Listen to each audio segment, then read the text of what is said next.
আজকে আপনাদেরকে দেখাবো গ্রামীণ জীবন। গ্রামীণ জীবন কতই না সুন্দর। দেখেন যেভাবে গাছিরা গাছ থেকে রস সংগ্রহ করে গুড় তৈরি করে। দেখেন গুড় তৈরি করার একদম প্রথম থেকে শেষ দেখাবো। এই যে দেখেন প্রথমে গুড় রস সাদা ছিল, এখন হালকা লাল হয়ে গেছে। দেখেন যখন অনেকক্ষণ জ্বালানোর পরে প্রায় গুড় হয়ে আসছে।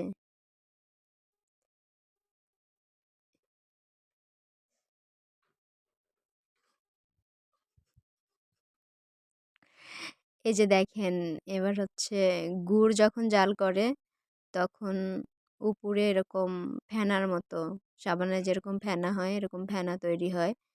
এই হাতি দিয়ে ফেনাগুলো ভেঙে দিতে হয় বা নেড়ে আগলা করে দিতে হয়। দেখেন গুড় যখন হয়ে আসে তখন বারবার এভাবে নাড়তে হয়, নইলে গুড়ে ফেনা তৈরি হয়, যার কারণে গুড়ের একটু সমস্যা হয়। এভাবে নাড়তে থাকলে কখনো গুড়ের সমস্যা হয় না। এই যে দেখেন এবার হচ্ছে গুড় একদম ফুল গুড় হয়েছে কিনা সেটার পরীক্ষা চলছে। সামান্য পানিতে, ঠান্ডা পানিতে গুড় দেওয়া হচ্ছে, যদি জোড়া লেগে যায় গুড় হয়ে যায়। তো গুড় হয়ে গেছে, এবার নামিয়ে নিচ্ছে। এই যে দেখেন খেজুর রস থেকে কিভাবে গাছিরা গুড় সংগ্রহ করে। দেখেন কত সুন্দর করে গুড় সংগ্রহ করছে। এবার দেখেন এই তাওয়াটা সুন্দর করে একদম ক্লিয়ার করে নিবে।